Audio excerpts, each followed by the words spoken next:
அனைவருக்கும் வணக்கம். நான் ஜே லலிதா எம்ஜிஆர். ஓகே, இந்த பேர் என்னோடய யூடியூப் சேனல் பேர். ஸோ இன்று நான் என்ன தலைப்பையொட்டி பேச போகிறேன் என்றால், வேறு எந்த கதையும் இல்லை. ஏர் இந்தியா 171 Boeing 787 Dreamliner இந்த ஏர்ப்ளேன் பற்றி நான் இப்போ பேச போகிறேன். இது ரெண்டாவது பாட்டு. முதல் பாட்டு இதுக்கு முன்னே நான் அப்லோட் பண்ணிட்டேன். ஸோ இப்போ இந்த வீடியோவில் நான் அந்த வீடியோவின் தொடர்ச்சி இன்றைக்கி நான் வீடியோ எடுத்து பேசலான் இருக்கேன். அதில் கொஞ்சம் தான் பேசியிருக்கேன். அது இடையிடையே கொஞ்சம் எல்லாம் மாறி போச்சு. வேறு டாப்பிக்கில் கொஞ்சம் பேச வேண்டியதாச்சு. ஆனால் ஏர்ப்ளைன் பற்றி தான் நான் பேசினேன். ஓகே, அது சம்மந்தப்பட்டது தான் விஷயம். 32 நிமிஷம் பேசியிருக்கேன். நிறைய விஷயங்களை சொல்லியிருக்கேன். இப்போ என்ன சொல்ல போகிறேன்னா, அதில் முக்கியமான விஷயம் நான் ஏர்ப்ளைன் பற்றி, விபத்தை பற்றி ரொம்ப சொல்ல முடியல, கொஞ்சம் தான் சொல்லியிருக்கேன். ஸோ பாதுகாத்தோடு இருக்கிறேன். ஓகே, இந்த A171 ஏர் இந்தியா ஃப்ளைட்டு இது தொடக்கத்தில் எங்கேருந்து அஹமதாபாத் ஏர்போர்ட்டுக்கு குஜராத்துக்கு போச்சுன்னா, எங்கேருந்து போணுச்சுன்னா நியூ டெல்லியில் உள்ள இந்த இந்திரா காந்தி ஏர்போர்ட், நியூ டெல்லியில் உள்ள இந்திரா காந்தி ஏர்போர்ட், அங்கேருந்து தான் அஹமதாபாத் ஏர்போர்ட்டுக்கு போச்சு. அதுக்கு பிறகு அங்கே போய் பேசஞ்சர் ஏற்றிக்கிட்டு போச்சு. இங்கே நியூ டெல்லியில் இந்திரா காந்தி ஏர்போர்ட்லேயும் ஆள் ஏற்றிக்கிட்டு இங்கேருந்து தான் அங்கே போச்சு அஹமதாபாத் ஏர்போர்ட்டுக்கு. அங்கே போயிட்டு பேசஞ்சரை ஏற்றிக்கிட்டு போகிறப்ப தான் விமானம் கெட்டு போய் பழுதாகி மேலே ஏற முடியாமல் கீழே போயிருக்கு. அதாவது ஃப்ளைட் ஏர்ப்ளைன் மேலே பறக்க முடியல. ஓகே, ஸோ அது நான் அப்பா கொஞ்சம் சொல்கிறேன் கொஞ்சம். ஓகே, அன்றைக்கி அந்த சம்பவம் நடந்தது ஜூன் 12 6வது மாதம் 12ஆம் தேதி 2025. அதாவது சென்ற மாதம் 6வது மாதம், இந்த மாதம் 7வது மாதம். ஓகே, ஸோ அன்றைக்கி நடந்த அந்த விபத்து பற்றி கொஞ்சம் சொல்கிறேன் நான் இப்போ. ஸோ இப்போ 12ஆம் தேதி ஜூன் மாதம் அந்த இந்திரா காந்தி ஏர்போர்ட்லேருந்து புறப்பட்ட ஆளுங்களை ஏற்றிக்கிட்டு புறப்பட்ட விமானம் அஹமதாபாத் ஏர்போர்ட்டில் போய் சேர்ந்துருச்சு. அங்கே போயிட்டு அங்கே உள்ள ஆளுங்களை ஏற்றிக்கிட்டு அஹமதாபாத் ஏர்போர்ட்லேயும் பேசஞ்சர் அங்கே இருந்திருக்காங்க, வெயிட் பண்ணியிருக்காங்க. ஸோ அப்போ அந்த பேசஞ்சரையும் ஏற்றிக்கிட்டு 2 airport, Indira Gandhi airport, Ahmedabad airport. Ahmedabad airport பேர் குஜராத்தில் உள்ள சர்தார் வல்லபாய் பட்டேல் இன்டர்நேஷ்னல் ஏர்போர்ட். இந்த ஏர்போர்ட்டுக்கு போயிட்டு தான் நியூ டெல்லியிலேருந்து பேசஞ்சர் ஏற்றிக்கிட்டு போகிறப்ப எங்கே போணுச்சுன்னா லண்டனில் உள்ள லண்டன் யூகேயில் உள்ள கட்விக் லண்டனில் உள்ள இந்த கட்விக் ஏர்போர்ட்டுக்கு போகிறதுக்கு இருந்திருக்குது. பேசஞ்சர்லாம் எடுத்துக்கிட்டு போகிறதுக்கு இருந்திருக்குது. ஸோ ஏர்போர்ட் இது லண்டனுக்கு போகிற இருந்த ஏரோப்ளேனு 2 இடத்துலேருந்து பேசஞ்சர் ஏற்றிக்கிட்டு லண்டனுக்கு போகிறப்ப அஹமதாபாத் ஏர்போர்ட்லேருந்து அது ஏர்போர்ட்டை விட்டு வெளியாகி அந்த ரன்வே பாதை இருக்குதுல்ல, ரன் பண்ணுற பாதை, ஏரோப்ளேன் அப்படியே போகுமே, ஏரோப்ளேனு போகிறதுக்கும் அதுக்கு பாதை செஞ்சு வச்சுருப்பாங்க. அதில் தானே அப்படியே பறந்து போய் மேலே போய் அப்படியே போவோம். ஸோ அந்த பாதையில் போகிறப்ப இன்ஜின் கெட்டு போச்சு. அங்கே இந்திரா காந்தி ஏர்போர்ட்டில் நியூ டெல்லியிலேருந்து இங்கே அகமதாபாத் ஏர்போர்ட்டுக்கு வர்ற வரைக்கும் நல்லா வந்திருக்குது, ஏரோப்ளேனு நல்லா இருந்திருக்குது. அப்போ அங்கேருந்து இங்கே அகமதாபாத் ஏர்போர்ட்டுக்கு ஏர்ப்ளேன் வந்து ஒரு இன்ஜின் ப்ராப்ளம் எதுவுமே இல்லாமல் நல்லபடியாக அங்கேருந்து வந்திருக்குது. நல்லா பறந்து வந்திருக்குது. எல்லா இதுவும் அந்த ஏர்ப்ளேன் எல்லாம் கண்ட்ரோல் பண்ண முடிஞ்சிருக்குது. இப்படி மேலே கொண்டு போய் இப்படி போய் ஒரு பழுதடையில் போடுறது நியூ டெல்லியிலேருந்து வர்றப்ப. இங்கே அகமதாபாத் ஏர்போர்ட்டில் தான் ஏரோப்ளேன் வந்து வெளியாகிறப்ப ஏர்போர்ட்டை விட்டு இன்ஜின் வந்து சரியாக வேலை செய்யலை, இன்ஜின் கெட்டு போயிருக்கு.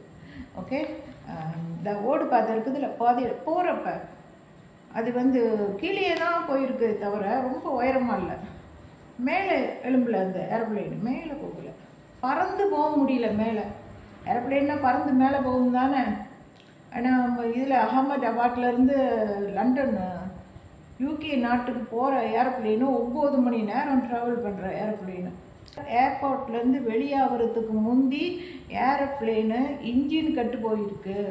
இன்ஜின் எப்படி கெட்டு போயிருக்குன்னா, நான் சொல்கிறேன், அது வந்து அது தானாக வந்து இன்ஜின் வந்து ஏதோ வந்து சர்வீஸ் பண்ணாமல் இருந்து அந்த இன்ஜின் கெட்டு போயிருந்து அங்கே இதில்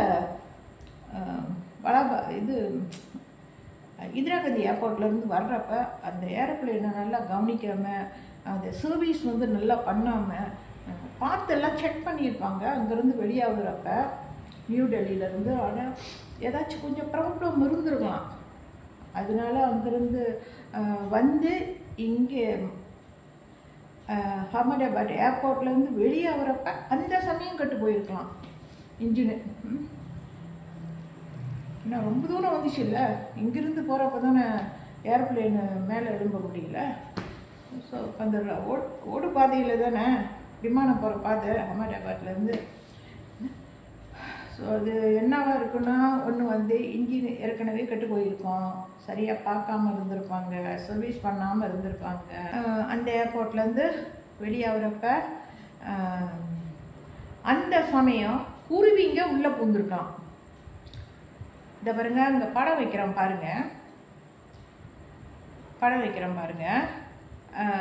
அந்த ஏரோப்ளேனு இன்ஜின் பாருங்கள், இன்ஜின் வந்து எப்படி இருக்குன்னு. இந்த இன்ஜினு ஏரோப்ளேன் இன்ஜினு 2 பக்கம் வட்டமாக இன்ஜின் இருக்கும். அதில் வந்து நீட்டாக உள்ளுக்கு பக்கம் நிறைய ஒயருங்க, நிறைய அந்த மிஷினுங்கள்லாம் நிறையா இருக்கும்.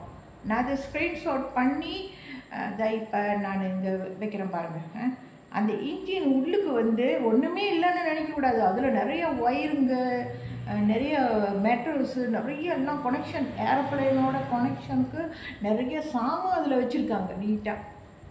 ஓகே, இப்போ பார்த்தீங்களா தெரியும், அந்த அந்த ஏரோப்ளேன் இன்ஜின் பார்த்தீங்கன்னா தெரியும் பாருங்கள், எப்படி இருக்குது பாருங்கள். அது நிறைய எல்லாம் ஒயரெல்லாம் பூட்டி நிறைய இன்ஜினுங்க நிறையா இருக்குல்ல, அதில் சின்ன மிஸ்டேக் இருந்தால் கூட அங்கே முன்னுக்கு இவர் ஃப்ளைட்டு ஏரோப்ளேனை ஓட்டுற பைலட்னால ஏரோப்ளேனை ஒழுங்காக ஓட்ட முடியாது. அவர் கண்ட்ரோலுக்கு ஏரோப்ளேன் குடி வராது. அந்த ஏரோப்ளேனை கட்டுப்படுத்த முடியாது. அது பாட்டு என்ன பண்ணுதோ அது போக்கில் தான் பைலட்ஸ் போக முடியும்.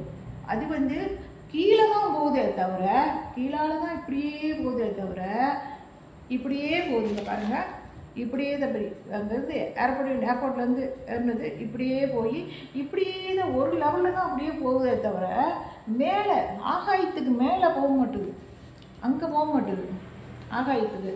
ஸோ அந்த மாதிரி இருக்கிறனால தான் அது வந்து ஒன்று குருவி உள்ள பூந்திருக்கலாம், இந்த இங்கே பாருங்கள், இதை பருந்து இருக்குதுல்ல, கழுகு இருக்குல்ல, அதோட நிறைய இடத்துல இருக்க மலேசியாவில் கூட கழுகு நிறைய கிடக்கு. உலகம் முழுவதும் இருக்குது, கழுகுங்கள்லாம் சுற்றிக்கிட்டு இருக்கோம். கழுகுன்னா பருந்து ஈகல்னு வாங்க. ஸோ அப்போ அந்த கழுகுகளாகவும் இருக்கலாம். ஏன்னா அதோட இன்ஜின் பாருங்கள் எவ்வளோ பெருசாக இருக்குது பார்த்தீங்களா? அங்கே பாருங்கள், நான் வைக்கிறேன் பாருங்கள்.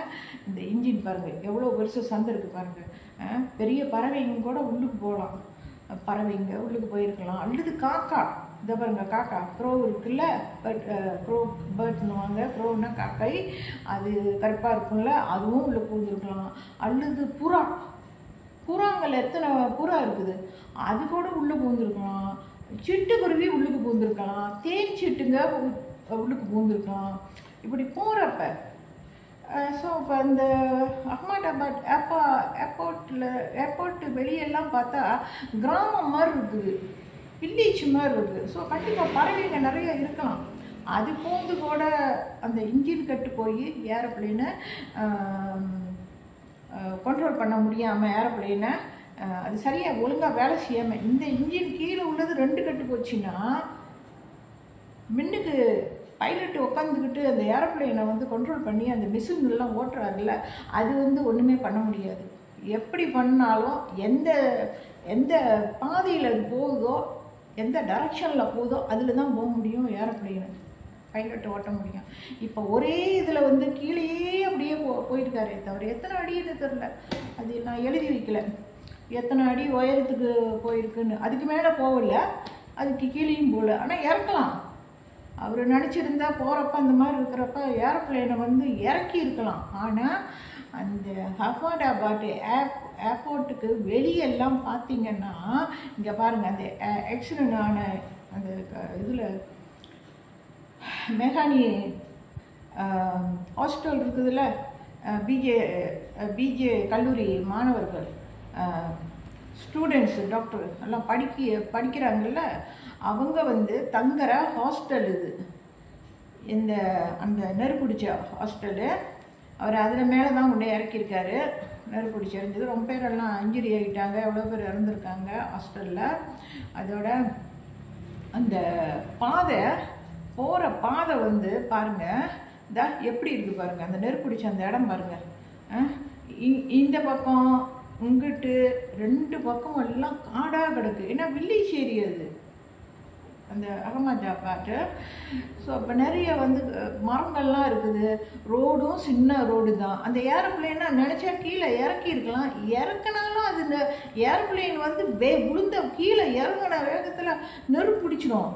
இது ஏரோப்ளேன்லாம் இப்படியே அந்த பாதையில் அப்படியே ரோதையில் அப்படியே போய் தான் மேலே போயிட்டு இறங்குறதுனா வேறு நாட்டுக்கு போயிட்டு அங்கேருந்து அப்படியே கீழே அப்படியே மெதுவாக இறங்கி தான் அந்த ஏரோப்ளேன் ஏர்போர்ட்டில் இறங்கும். இப்படி போகிறப்ப இப்படி மேலே போகும். ஸோ இப்போ இது அப்படியே இறங்க முடியாது. இறங்கினா ஏரோப்ளேனு வேகமாக அவர் இறக்கியிருக்கலாம். இறக்குனா அந்த ரோடு பாருங்கள், அந்த ரோட்டில் எவ்வளோலாம் வாகனங்கள் இருக்குது, மரங்கள்லாம் இருக்குது, அங்கிட்ட இங்கிட்டெல்லாம் நிறைய கட்டடங்க. ஸோ இப்போ ரோட்லேயும் ஆபத்து, விழுந்து ஏதாச்சும் ஏரோப்ளேனு ஏதாச்சும் ஆயிடுமா, ஏரோப்ளேனுக்கு பேசஞ்சர் ஏதாச்சும் ஆயிடுவாங்களோ, பேசஞ்சருக்கு ஏதாச்சும் உயிருக்கு ஆபத்து வந்துடுமோ, இப்போ நம்மளுக்கும் ஏதாச்சும் உயிருக்கு ஆபத்து வந்துடுமோன்ட்டு பைலட்ஸ் நினச்சிருப்பாங்க. பைலட்டும் அந்த பைலட்டும் பேசிக்கிட்டு தான் போயிருப்பாங்க. என்ன செய்யறது, கடைசி நேரத்தில் அது தெரிஞ்சு போச்சு, இந்த ஏரோப்ளேன் இப்படி கெட்டு போய் கிடக்குது, என்ன பிரச்சனைன்னு தெரில அப்படின்னு தான் அவர் கொண்டு போய் அந்த பிஜி ஸ்டூடெண்ட் படிக்கிற அந்த ஹாஸ்டல் மேலே கொண்டு போய் அங்கே பாருங்கள், மேலே பாருங்கள், இந்த கையில் காட்டுறேன் நான். இதை பாருங்கள், இந்த இதில் பாருங்கள், இந்த கட்டடம் பார்த்தீங்களா, இந்த கட்டடம் பாருங்கள், அங்கே கட்டடம் பாருங்கள். இந்த கட்டடம் அந்த ஹாஸ்டலு மெஹானி ஏரியாவில் உள்ள மெஹானி நகர் ஏரியாவில் உள்ள அந்த ஹாஸ்டலு பாருங்கள். மேலே பாருங்கள், இப்படி நீள் வாக்கில் இருக்குது பார்த்தீங்களா, இப்படி இருக்குது பார்த்தீங்களா, நீட்டாக மேலே வெராண்டா மாதிரி இருக்குது. அந்த ஹாஸ்டலுக்கு மேலே வராண்டா மாதிரி இருக்குது, நீட்டாக இருக்குது வெராண்டா மாதிரி. ஸோ அப்போ அது அவர் தூரத்துலேருந்து அந்த விமானத்தில் அப்படியே வர்றப்ப எங்கே கொண்டு இறக்குதுன்னு தெரியாமல், ஓகே இதில் கொண்டு போய் இங்கே கொண்டு போய் மேலே இறக்கிடுவோம் அப்படின்னு அதில் கொண்டாந்து இறக்கிட்டாரு. இங்கே பாருங்கள், நெருப்பு இப்படி செடியுது பாருங்கள், மேலே மேலே பாருங்கள், அப்படியே கொண்டு போய் இப்படி இறக்கியிருக்காரு. இறக்கி தான் எல்லாம் நெருப்பு பிடிச்சி அப்படியே இறக்கி போச்சு. இது 3வது மாடிக்கு வந்துருச்சு நினைக்கிறேன், 2வது மாடிக்கு இறங்கிடுச்சு. அதோட இந்த மூக்கு பகுதி பார்த்திங்களா, ஏரோப்ளேன் எல்லாம் குத்திக்கிட்டு நிற்கிது பாருங்க. ஸோ இப்போ வந்து ஏரோப்ளேனாக அவர் வந்து அங்கே தான் கொண்டு போய் இறக்கணும்னு நினச்சி அவர் இறக்கல, வேறு எங்கேயும் கொண்டு போய் அவர் இறக்குறதுக்கு வழி இல்லை. ஸோ இதுதான் நல்லா வறண்டா மாதிரி நீட்டாக இருக்குது. நம்ம ஏரோப்ளேன் கொண்டு அங்கே இறக்குனா பேசஞ்சரும் சேஃப்டி ஆயிடுவாங்க, அது மட்டும் இல்லை எல்லாருமே சேஃப்டியாக இருப்பாங்க அப்படின்னு நினச்சிக்கிட்டு தான் கொண்டு போய் அந்த ஹாஸ்டல் மேலே இறக்கி இருக்கணும். ஆனால் எனக்கு என்ன தெரியாது, இதெல்லாம் யூடியூப்பில் வீடியோ பார்த்தேன். ஸோ இதை வச்சு தான் நான் வந்து கணிக்கிறேன் இப்படி தான் இருக்கும்ன்ட்டு. ஓகே, அதனால தான் அங்கே கொண்டு இறக்கியிருக்காரு. ஸோ அப்போ அது வேறு எந்த காரணமும் இருக்காது, ஹாஸ்டலில் கொண்டு இறக்கணுன்னு அவருக்கு வந்து நினப்பு அந்த சமயத்தில் வந்திருக்காது. இடம் வசதியாக இருக்குது பாருங்கள், அது எவ்வளோ நீட்டாக இப்படி இருக்குது பாருங்கள், அங்கே கொண்டு இறக்கியிருக்காரு. இதுதான் காரணமாக இருக்கும் அப்படி நினச்சிருப்பாரு. ஏன்னா கடைசி நேரத்தில் எல்லாத்துக்கும் உயிர் முக்கியம் இல்லை, எப்படியாவது தப்பிக்கணும்னு தானே பார்ப்பாங்க. பேசஞ்சரையும் காப்பாற்றணுமில்ல, அவரை நம்பி வந்திருக்காங்களா அந்த பேசஞ்சர்லாம். அதுவும் வந்து மனசில் இருக்கும்ல, எத்தனை வருஷ காலம் சர்வீஸ் அவருக்கு ஏர்போர்ட் ஓட்டி 8000 மணி நேரம் ஏரோப்ளேன் ஓட்டின அனுபவம் இருக்குது. கிளைப் கொண்டருக்கு வந்து 1000 மணி நேரம், இவர் வந்து 8200 மணி நேரம் அனுபவம் ஏரோப்ளேன் ஓட்டி. ஸோ எங்கள் நாட்டு ஜஹரி அஹ்மத் ஷமாரி ரொம்ப அனுபவசாலி, அதாவது ஏரோப்ளேன் ஓட்டுறதுல கெட்டிக்காரங்க. அது வயசானவர், வயசு வந்து 56 வயசு போடுறது, 56 55 வயசு சரியாக தெரில. ஒரு இதில் ஒரு மாதிரி போடுறாங்க, ஒரு யூடியூப் வீடியோவில் பார்த்தேன் வயசு வந்து 60ன்னு போட்டிருக்கு. ஒரு வீடியோவில் பார்க்குறேன் அவரோட தகவல் வந்து அந்த போட்டில் எழுதி இருக்குது 1969 பிறந்தாருன்னு. அதை வச்சு கணிச்சு பார்க்கலான்னா நான் எதுனா எது வந்து உண்மையான நான் வந்து நம்புறதுக்கு இல்லை. 55 56 இருக்கலாம், எத்தனை வருஷம் அனுபவம் இருக்குது. அவர் கொண்டு போய் யாருக்கு வேணுமுன்னே கொண்டு ஹாஸ்டல் மேலே இறக்குறதுக்கு என்ன பைத்தியமா? இன்ஜின் கட்டு போச்சு, அப்புறம் என்ன பண்ணுறது? அதனால தான் அங்கே இறக்கி இருக்கணும். நான் சொல்கிறேன், நான் இப்படி தான் இருக்குன்னு சொல்கிறேனே தவிர வேறு எந்த காரணமும் இல்லை. அந்த ஏரோப்ளேனை அங்கே கொண்டு போய் இறக்குனாரு. இறக்கிட்ட பிறகு எல்லாம் வெடித்து செதறி எல்லா ஆளுங்கள்லாம் இறந்துட்டாங்க. அவரும் நல்லா முடிஞ்சுது. பைலட்ஸு கோபைலட் எல்லாம் போயிட்டாங்க, பேசஞ்சரும் எல்லாம் இறந்துட்டாங்க. இங்கே பாருங்கள், மேலே ஏரோப்ளேன் நிற்கிதுல்ல, சொன்னல எல்லாம் எரியறது இருக்குதுல்ல, எரியறது வந்து அந்த ஃபோட்டோலாம் வச்சுருக்காங்க. நான் இது பாருங்கள் பார்க்குறேன், இங்கே வச்சுருக்கேன், மேலே எரியுது. அப்புறம் அதுக்கு பிறகு எரிஞ்சு முடிஞ்சுதான் எரிஞ்சிக்கிட்டு இருக்கிறப்ப அது வெடிச்சிருச்சு. ஏரோப்ளேனு வெடித்து எல்லாம் செதறி கிடக்கு கீழே, அந்த இன்ஜின்லாம் எல்லாம் செதறி கிடக்கு, கீழேயும் எல்லாம் உளுந்து அந்த பார்ட்ஸ் எல்லாம் நெருப்பு பிடிச்சி எரியுது பாருங்கள். ஸோ அப்போ அதுக்கு பிறகு அந்த தீயணைப்பு படையினர் வந்து அந்த உடஞ்சி போன நெருப்பு பிடிச்சி அந்த உடஞ்சி போன அந்த இன்ஜின் ஏரோப்ளேனை கீழே இறக்கியிருக்காங்க. இதை பாருங்க, இன்ஜின் கட்டு போன பிறகு ஏரோப்ளேனை கீழே இறக்க முடியல, மேலே போக முடியல. ஸோ இன்ஜினில் ப்ராப்ளம் இருக்குன்னு மேடேன்னு கால் கொடுத்துருக்காரு. எதுக்கு? அந்த ஏரோப்ளேன் ஏர்போர்ட் இருக்குதுல்ல, அதில் என்னமோ ஒரு அறை இருக்கும், அது பேர் கூட நான் மறந்துட்டேன். அந்த அதாவது அந்த சேட்டலைட்லாம் பார்ப்பாங்கள்ல, அது ஒரு மாதிரி ஒரு அறை இருக்கும் ஏர்போர்ட்டில். அதுக்குன்னு தனியாக ஒரு இடம் இருக்கும். சேட்டலைட் பார்த்து ஏர்ப்ளைன் எந்தெந்த பக்கம் போகிறது, எந்தெந்த பக்கம் போகுது, பேசஞ்சரு எப்படி இருக்காங்க என்னன்னு அந்த பைலட்டுக்கிட்ட வந்து அங்கே உள்ளவங்க, அந்த ஏர்போர்ட்டில் உள்ளவங்க எல்லாம் கவனிச்சுக்கிட்டு வருவாங்க, பைலட்டுக்கிட்டையும் பேசுவாங்க. ஸோ அப்போ அந்த இடம் தான் பேர் சரியாக தெரிய மாட்டுது. இந்த பாருங்கள், இந்த இது ஓகே, இந்த இடம் இந்த இடம் வந்து ஏர்போர்ட்டில் உள்ள இடம். இது வந்து ஏரோப்ளேன் எந்தெந்த இடத்துக்கு போகுது, எப்படி சுற்றி போகுது, நல்லபடியாக போய் அந்த ஏர்போர்ட்டுக்கு சேர்ந்துச்சா என்னான்னு அந்த ஏரோப்ளேனை கண்காணிக்கிறது. இது கண்காணிக்கிற அறை வந்து இந்த அறை. இதில் எழுதியிருக்கேன், ஆனால் இப்போ நினைவு இல்லை, அது பேர் என்னன்னு சரியாக நினைவு இல்லை. ஸோ இப்போ இதுக்கு இந்த இடத்துக்கு அவர் சுமித் அகர்வால் ஃபோன் பண்ணியிருக்காரு, மெசேஜ் அனுப்பியிருக்காரு, ஃபோனும் பண்ணியிருக்காரு. மேடே மேடே மேடேன்னு ரொம்ப ஆபத்தாக இருந்தால் தான் அந்த வார்த்தையை பாய்ப்பாங்க பைலட்டு. ஸோ இப்போ அது வந்து அங்கே, அதாவது அந்த ஏரோப்ளேன் போய் அந்த ஹாஸ்டலில் உழுவுறதுக்கு முந்தி, அவங்க போய் இறங்குறதுக்கு முந்தி பக்கத்தில் போய்கிட்டு இருக்கிறப்ப அவர் மேடே கால் கொடுத்துருக்காரு, ஏரோப்ளேன் இறங்க முடியல, நான் ஆபத்து அப்படின்னு. அதாவது மேலே போக மாட்டுது, கீழே போய்கிட்டு இருக்குது. ஸோ அது ஏரோப்ளேன் ஏதோ பிரச்சனை இருக்குன்னு மேடே கால் கொடுத்துருக்காரு 3 தடவை, ஹெல்ப்புன்னு. ஆனால் இவர் இந்த மெசேஜ் அங்கே ஏர்போர்ட்டுக்கு கொடுத்த பிறகு, ஆனால் கொடுத்துருக்காங்க, இவர் ஃபோனில் சொன்னாரா அல்லது வாய்ஸ் மெசேஜா என்னன்னு தெரில. ஸோ இவர் வந்து மெசேஜ் அனுப்பியிருக்காருன்னு நினைக்கிறேன், ஃபோனும் பண்ணி சொல்லியிருக்கலாம், இது மேடே மேடே மேடேன்னு ரொம்ப ஆபத்து அப்படின்னு. ஆனால் அங்கே அந்த ஏர்போர்ட்டில் உள்ள அந்த இடம் இருக்குது, இந்த இடம், இந்த இடத்துல உள்ளவங்களுக்கு வந்து இவர் பேசுனது கேட்க மாட்டேதான். இவர் வந்து மேடே மேடே மேடேன்னு சொன்னது அவங்களுக்கு கேட்டிருக்குது, ஏர்போர்ட்டில் உள்ளவங்களுக்கு. அந்த ஒரு அறை இருக்கிறதில்ல, அதை இது கேட்டிருக்குது. ஆனால் அவங்க வந்து பதில் சொல்கிறதுக்குள்ளேயே ஏரோப்ளேன் போய் அந்த ஹாஸ்டலில் விழுந்து மேலே இறங்கி வேகமாக வெடித்து செதறிடுச்சு. ஸோ இப்போ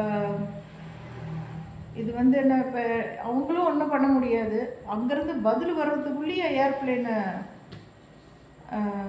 போய் அந்த ஹாஸ்டல் மேலே விழுந்து வெடிச்சிருச்சு. ஸோ இப்போ என்ன பண்ணுறது? ஆனால் இன்னொன்று வந்து, இது வந்து லண்டனுக்கு போகிற இருந்த ஏர்ப்ளேனு லண்டன் கட்விக்ன்ற ஒரு ஏர்போர்ட்டு லண்டனில் இருக்குது, யூகேயில். அங்கே போக இருந்த ஏரோப்ளேனு இவங்க 2 பேரும், சுமித் அகர்வாலும் சபா அகர்வாலும் அவர் கிளாஸ் குண்டரும் 2 பேரும் ஓட்டிக்கிட்டு போனேன். 2 பேரும் ஓட்டல, அவர் கோ பைலட் பக்கத்தில் உட்காந்துருக்காரு, இவர் தான் பைலட்டு சுமித் சபா அகர்வால் இவர் தான் வந்து ஓட்டிக்கிட்டு போயிருக்காரு. ஸோ இப்போ இவங்க 2 பேரும் போன பேசஞ்சர் ஏற்றிக்கிட்டு போன ஏரோப்ளேனு யூகே நாட்டுக்கு போயிருக்குது. சார் எங்கே போய் சேர முடிஞ்சது 12ஆம் தேதி 6வது மாதம். அதுக்கப்புறம் இங்கே தான் வந்து இன்ஜின் கெட்டு போய் தான் போச்சிடலாம். என்ன பறவை போந்துச்சா, இன்ஜின் ஏற்கனவே கெட்டு போயிருக்கா, அவங்க ஒழுங்காக பார்த்தாங்களா, சர்வீஸ் பண்ணாங்களா, செக் பண்ணி தான் அனுப்புனான்றாங்க, அப்புறம் எப்படி இன்ஜின் கெட்டு போவோம்? ஸோ இப்போ அது என்ன பண்ணுறது, அவங்க தலையெழுத்து பேசஞ்சர் எல்லாம் போச்சு. ஆனால் இன்னும் ஒன்று என்னென்னா, எனக்கு ஒரு சந்தேகம், அந்த ஏரோப்ளேனில் குஜராத் அந்த ஏரோப்ளேன் வந்து 2வது ஏர்போர்ட்லேருந்து லண்டனுக்கு போனது வந்து யூகேக்கு குஜராத்தில் உள்ள சர்தார் வல்லபாய் பட்டேல்ன்ற இன்டர்நேஷ்னல் ஏர்போர்ட் அங்கேருந்து போயிருக்குது. போகிறப்ப தான் அது பாதையில் போகிறப்ப தான் இந்த மாதிரி இன்ஜின் கட்டு போய் ஒழுங்காக வேலை செய்யலை. ஆனால் அந்த ஏரோப்ளேனில் முன்னாள் சீஃப் மினிஸ்டர் ஆஃப் குஜராத் முன்னாள் சீஃப் மினிஸ்டரு அந்த ஏரோப்ளேனில் பயணம் செஞ்சுருக்காரு. இங்கே பாருங்கள், இவரும் இருந்திருக்காரு. இவர் தான், இவர் பேர் வந்து விஜய் ரூபானி. ஜெயலலிதா பேர் மாதிரி வருதில்ல, ஜெயலலிதா பேரில் ஜெயின்னு வருது, இவர் பேரில் விஜய் ரூபானின்னு வருது, விஜய்னு வருது. ஸோ இவரும் போன ஏரோப்ளேனு அந்த மாதிரி ஆச்சு. இவரும் இறந்துட்டார், சீஃப் மினிஸ்டர், குஜராத் முன்னாள் சீஃப் மினிஸ்டர், அவர் இறந்துட்டார். இப்போ ஒருத்தர் இருக்கார், இவர் இப்போ உள்ள குஜராத் சீஃப் மினிஸ்டர் பேர் வந்து பூபேந்திரான்னு வருது. அந்த விஜய் ரூபானிக்கு பிறகு இவர் தான் இருக்கார் இப்போ. ஓகே, ஸோ அப்போ அவரும் போயிருக்காரு, அவரும் இறந்துட்டார்.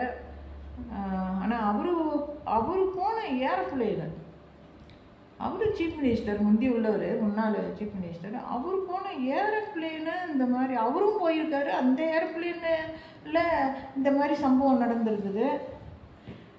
242 பேர் அதில் பயணம் அந்த ஏரோப்ளேனில் இருந்திருக்காங்க. அதில் வந்து 230 பேர் பேசஞ்சர். ஓகே, அப்புறம் 12 பேர் க்ரூ மெம்பர்ஸ், அது வந்து 12 பேர். மொத்தம் வந்து 242 பேர். அதில் 230 பேசஞ்சரு, 230 பேர். அப்புறம் க்ரூ மெம்பர்ஸ் வந்து 12 பேர், அதில் வேலை செய்கிற ஊழியர்கள். ஸோ அப்புறம் பைலட்டு வந்து 2 பேர், எல்லாம் மொத்தம் சேர்த்து 242 பேர். ஸோ இந்த ஏரோப்ளேனில் போனவங்களில் வந்து விஸ்வாஸ் ரமேஷ் குமாருங்கிறவர் வந்து உயிர் தப்பிட்டார். அது ஏரோப்ளேன் மேலே இடிச்சுது, மேலே உளுந்து அது வெடித்த பிறகு பின்பக்கம் இருந்து வெடிப்பு வந்ததும் இவர் என்ன பண்ணிட்டார், அந்த ஏரோப்ளேன்லேருந்து கதவை திறந்து, எமர்ஜென்சி கதவு திறந்து மேலேருந்து கீழே மண்ணில் குதிச்சிருக்கணும். அவர் நான் நடந்து வந்தான்னு சொல்கிறாராம். அது வந்து எனக்கு நம்புற மாதிரி இல்லை, சொன்னதையே திரும்ப சொல்லிக்கிட்டு இருக்காரு. ஒரு சமயம் மைண்ட் வந்து அந்த அதிர்ச்சியில் வந்து அவர் என்ன பேசுகிறதுன்னு தெரில போட்டிருக்கு. குதிச்சிருக்கு, மண்ணில் குதிச்சிருப்பார். அதுதான் அப்படி தான் அவர் உயிர் தப்பியிருக்காரு.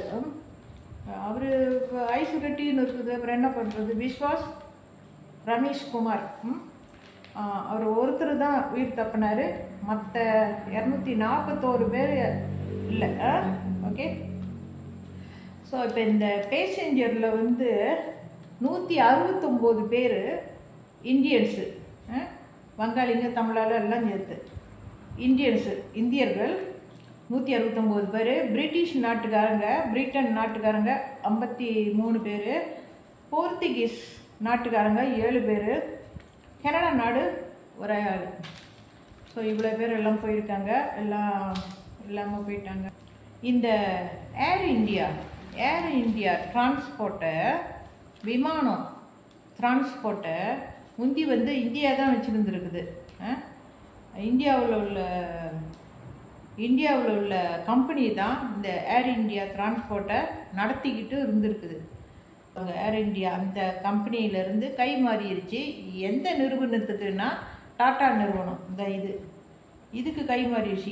இவங்களோட டிரான்ஸ்போர்ட்டு தான் இப்போ டாட்டா கம்பெனி டிரான்ஸ்போர்ட்டு தான் இப்போ ஏர் இந்தியா ஏர்லைனு. ஸோ இப்போ இந்த விபத்தில் பாதிக்கப்பட்டவங்கெல்லாம் உயிர் பாதிக்கப்பட்டவங்களுக்கு வந்து ஒவ்வொரு குடும்பத்துக்கும் 1 லட்சம் வெள்ளி டாட்டா நிறுவனம் ஒவ்வொரு குடும்பத்துக்கும் பாதிக்கப்பட்டவங்களுக்கு, உயிரிழந்தவங்களுக்கு 1 லட்சம் வெள்ளி ஆறுதலாக கொடுக்குறதா சொல்லியிருக்காங்களாம். ஸோ இப்போ இது வந்து டாட்டா நிறுவனத்தோட கம்பெனி ஏர் இந்தியா, இவங்க நடத்துகிறாங்க. இந்தியா ஏர்லைன் டாட்டா நிறுவனத்துக்கு இந்தியா ஏர்லைனை 18 கோடிக்கு விற்றுட்டாங்க. ஸோ இப்போ நடத்துகிறது வந்து அந்த டிரான்ஸ்போர்ட்டு, ஏர் இந்தியா டிரான்ஸ்போர்ட்டு இப்போ யார் நடத்துகிறான்னா டாட்டா நிறுவனம். ஏன்னா அவங்களுக்கு தான் 18 கோடி கொடுத்து இந்தியா விற்றுருச்சே. கடைசியாக வந்து நான் அந்த ஊழியர்கள், பைலட்ஸ் 2 பேர், அதில் வேலை செஞ்ச க்ரூ மெம்பர், அவங்களோட ஃபோட்டோஸை நான் அதில் அப்படியே வரிசையாக வைக்கிறேன்.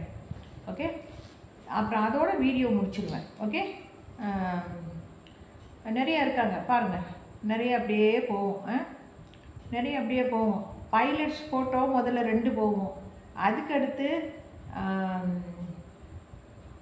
அதில் வேலை செஞ்ச பொம்பளைங்க ஃபோட்டோ அப்படியே வரிசையாக போகும். அப்புறம் 2 பேர் ஆண்களோட க்ரூ மெம்பர்ஸும் அவங்களோட ஃபோட்டோ போகும். ஓகே, அதுக்கு பிறகு வீடியோ முடிஞ்சிடும். ஓகே, இப்போ வந்து நான் இந்த வீடியோவை நான் முடிக்க போகிறேன். இதுக்கு பிறகு ஃபோட்டோஸ் வரும் அப்படியே. ஸ்டிக்கர் வழியாக ஒட்டிக்கிறேன், ஒட்டி வைக்கிறேன் நான். ஓகே, இவ்வளவு தான். நான் ஜே லலிதா எம்ஜிஆர். ஓகே, நான் இதனுடன் இந்த வீடியோவை முடிச்சுக்கிறேன். ஓகே, அந்த 171